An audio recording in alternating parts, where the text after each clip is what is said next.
दोस्तों आज के वीडियो में बात करेंगे गणित के इंपॉर्टेंट प्रश्नों की। तो चलिए स्टार्ट करते हैं दोस्तों। पहला प्रश्न है 6/5 में कितने 1/10 हैं।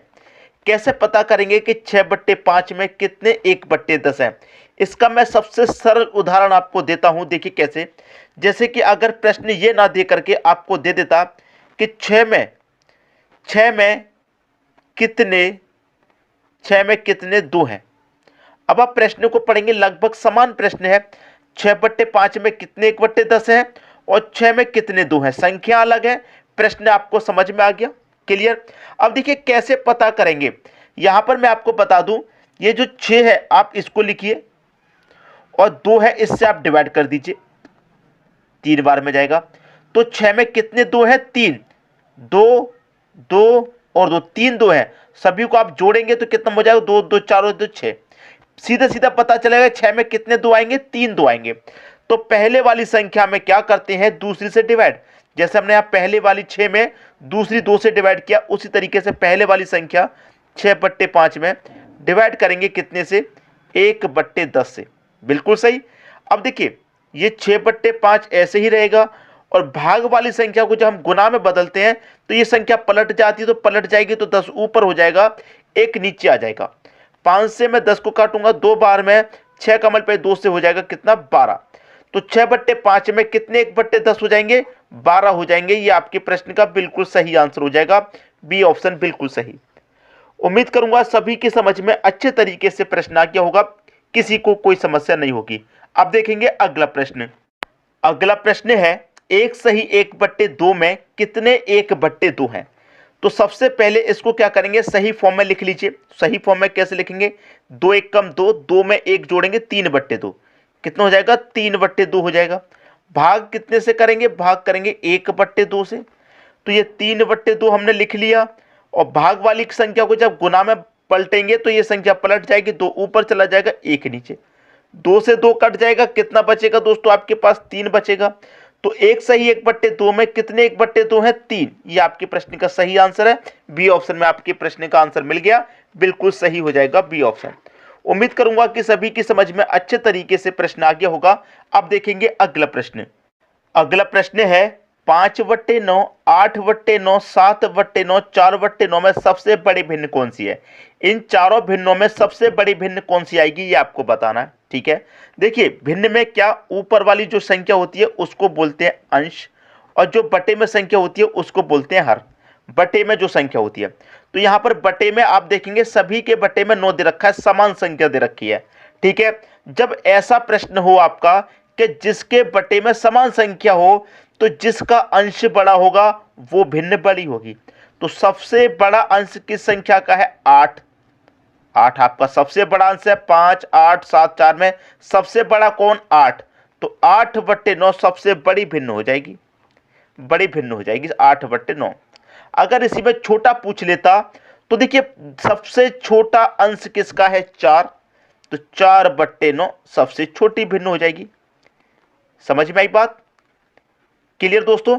ये कब होता है इतनी आसानी से, जब सभी का आपका हर समान है, तब आप बड़ी आसानी से निकाल सकते हैं छोटे भिन्न और बड़ी भिन्न, ठीक है दोस्तों। अब देखेंगे अगला प्रश्न। अगला प्रश्न है 3/7, 5/7, 6/7, 4/7 में सबसे छोटी भिन्न। मैंने अभी अभी क्या बताया, जिसका हर समान है उसमें छोटी भिन्न और बड़ी भिन्न निकालना बड़ा आसान है। छोटी भिन्न पूछ रहा है तो देख लीजिए अंश किसका सबसे छोटा है, भाई 3 सबसे छोटा अंश है। 3/7 सबसे छोटी भिन्न हो जाएगी, 3/7 सबसे छोटी भिन्न हो जाएगी, क्लियर। सबसे छोटी भिन्न 3/7। 3/7 किस ऑप्शन में है, बी ऑप्शन में, सही हो गया।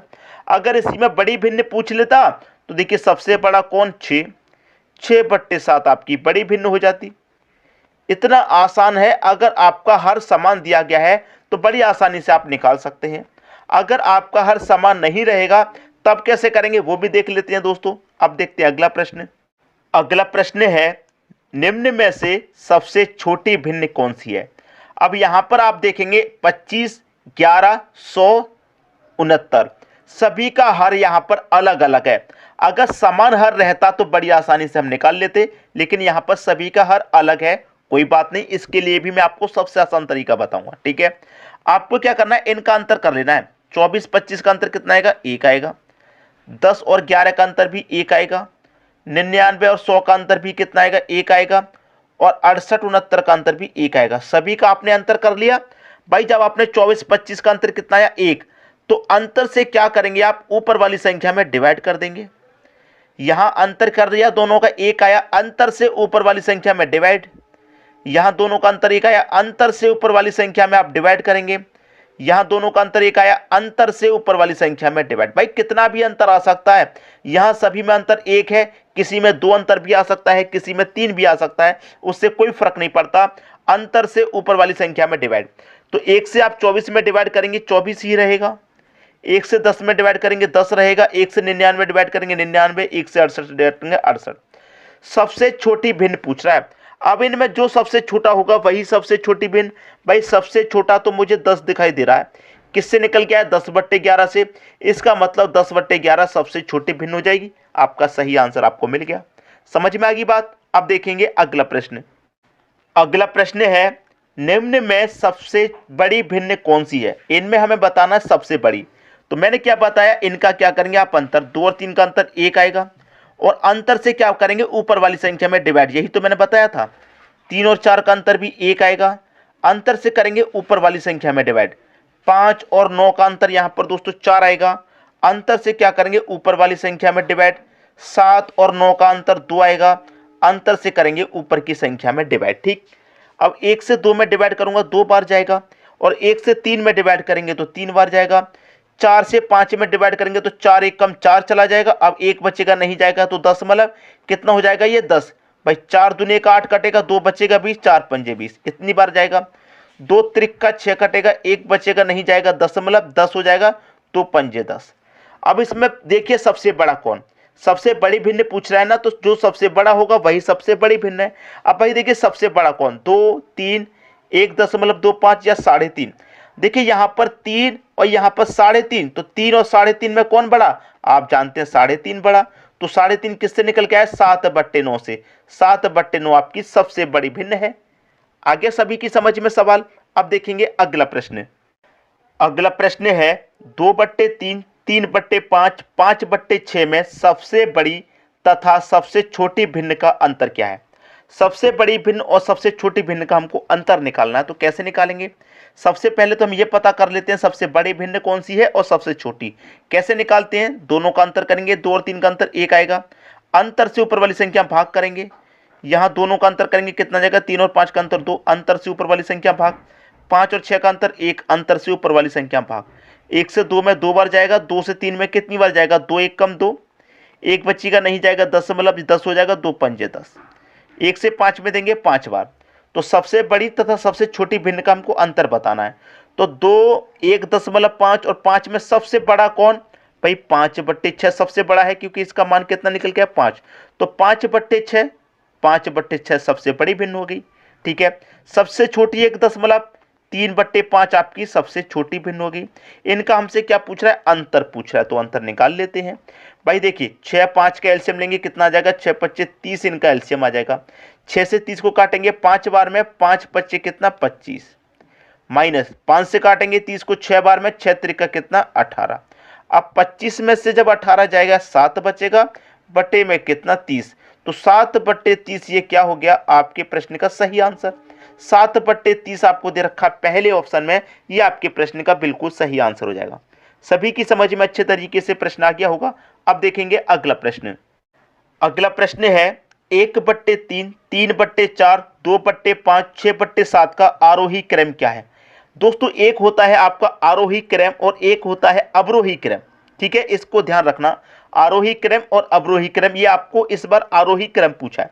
तो देखिए आरोही क्रम का मतलब होता है संख्याओं को बढ़ते हुए क्रम में लगाना, जो आपकी भिन्न होंगी उनको बढ़ते हुए क्रम में लगाना। तो सबसे पहले तो हम भिन्न को ये पता कर लेते हैं कौन सी छोटी है कौन सी बड़ी। तो कैसे पता करते हैं, 1 और 3 का अंतर करेंगे 2 आएगा, अंतर से ऊपर वाली संख्या में डिवाइड। 3 और 4 का अंतर 1 आएगा, अंतर से ऊपर वाली संख्या में डिवाइड। 2 और 5 का अंतर 3, अंतर से ऊपर की संख्या में डिवाइड। 6 और 7 का अंतर 1, अंतर से ऊपर की संख्या में डिवाइड। ठीक है, भाई 2 से मैं 1 में डिवाइड दूंगा नहीं जाएगा, 10 हो जाएगा, 2 पंचे 10, 10.5 आया इसका मान। 1 से 3 में दूंगा 3 बार, 3 से 2 में दूंगा नहीं जाएगा, 10 लग जाएगा 20, 3 छिक्के 18, 2 बचेगा फिर से 20, 3 छिक्के 18, इस तरीके से चलता रहेगा। 1 से 6 में दूंगा 6 बार। क्लियर। अब देखिए सभी का मान हमको पता चल गया। अब यहाँ पर हमको लगाना है आरोही क्रम में। आरोही क्रम का मतलब होता है बढ़ते हुए क्रम में, पहले सबसे छोटा फिर उससे बड़ा लिखेंगे, फिर उससे बड़ा, फिर लास्ट में सबसे बड़ा। अब सबसे छोटा दोस्तों यहाँ पर कौन है? 10.5 आपका सबसे छोटा है, तो 10.5 किससे निकल के आए? 1/3 से, तो 1/3 लिखेंगे। आरोही क्रम का मतलब होता है बढ़ते हुए क्रम में लगाएंगे, छोटे से स्टार्ट करेंगे और बढ़ते चले जाएंगे आगे की तरफ। ठीक। फिर 10.5 से बड़ा कौन? 10.66, मतलब 2/5, ये बड़ा है। अब इस भिन्न से बड़ा कौन? भाई 10.66 से बड़ा कौन? 3, मतलब 3/4। अब सबसे बड़ा कौन? 6, मतलब 6/7। तो हमने क्या किया? सबसे छोटे से स्टार्ट किया, फिर उससे बड़ा लिखा, फिर उससे बड़ा, फिर सबसे बड़ा। ये होता है दोस्तों आपका आरोही क्रम। आरोही क्रम होता है ये आपका। इसमें अगर अवरोही क्रम पूछ ले तो अवरोही क्रम का मतलब होता है घटते हुए क्रम में पहले सबसे बड़ा लिखेंगे, सबसे बड़ा 6/7, फिर 6/7 से छोटी कौन सी भिन्न है? 3/4, इससे छोटी कौन सी है? 2/5, इससे छोटी कौन सी है? 1/3। ये आपका हो गया अवरोही क्रम, ये आपका अवरोही क्रम हो गया। तो सभी की समझ में अच्छे तरीके से प्रश्न आ गया होगा। अब देखेंगे अगला प्रश्न। अगला प्रश्न है 3/5 तथा 7/3 के व्युत्क्रमों का योग क्या है? व्युत्क्रम का योग किस किस का? 3/5, ठीक है, प्लस 7/3 के व्युत्क्रम का। तो व्युत्क्रम करेंगे, 5 और 3 का एलसीएम लेंगे दोस्तों, कितना हो जाएगा? यहां पर हम जब एलसीएम लेंगे, ये हमारा 3/5 है, ये हमारा 7/3 है, तो यहां पर हम व्युत्क्रम का योग करेंगे। ठीक है, व्युत्क्रमों का योग। तो व्युत्क्रम का योग का मतलब क्या है दोस्तों? व्युत्क्रम करेंगे, व्युत्क्रम, ये तो आपने सीधी सीधी संख्या लिख ली हमने यहाँ पर 3/5 प्लस 7/3। हमसे व्युत्क्रम का योग पूछा, तो व्युत्क्रम का मतलब इनको पलट लेंगे, मतलब 5/3 प्लस पलट लेंगे तो 3/7, इसका पूछा है। भाई हमसे 3/5 और 7/3 का योग नहीं पूछा, इसके व्युत्क्रम का। व्युत्क्रम का मतलब पलट के पूछा, तो हम इसको पलटेंगे तब इसका हम योग निकालेंगे। अब 3 और 7 का एलसीएम कितना हो जाएगा? 21। 3 से 21 को कटाऊंगा 7 बार में, 7 5 35, प्लस 7 से कटाऊंगा 21 को 3 बार में, 3 त्रिका 9, 35 और 9 कितना होता है? 44 बट्टे में कितना? 21, 44/21, डी ऑप्शन बिल्कुल सही हो गया। तो इस बात का हमेशा याद रखिए, जब व्युत्क्रम पूछा तो संख्या का व्युत्क्रम कीजिए, मतलब पलटिए संख्या को। समझ में आ गई बात? अब देखेंगे अगला प्रश्न। अगला प्रश्न है किसी संख्या का 3/4 9 है तो वह संख्या क्या है? यहां पर कह रहा है किसी संख्या का। भाई कोई संख्या है वो हमें नहीं पता, तो उस संख्या को हम x मान लेते हैं। x का मतलब मल्टीप्लाई, कितना? 3/4। 3/4 कितना है? 9 है। भाई 3/4 हमारा कितना दे रखा है? 9 दे रखा है। तो वो संख्या कौन सी है, मतलब x कौन सा है? 3 त्रिका 9 कट जाएगा, 4 त्रिका कितना होता है? 12। तो x का मान आपका सीधा सीधा 12 निकल के आ गया। तो वो संख्या हमारी कौन सी है? 12 है। बी ऑप्शन हो जाएगा आपके प्रश्न का सही आंसर। मैं उम्मीद करूंगा दोस्तों सभी को प्रश्न अच्छे तरीके से समझ में आ गया होगा, किसी को भी प्रश्न में कोई भी समस्या नहीं होगी। ठीक है दोस्तों, वीडियो देखने के लिए आपका बहुत बहुत धन्यवाद।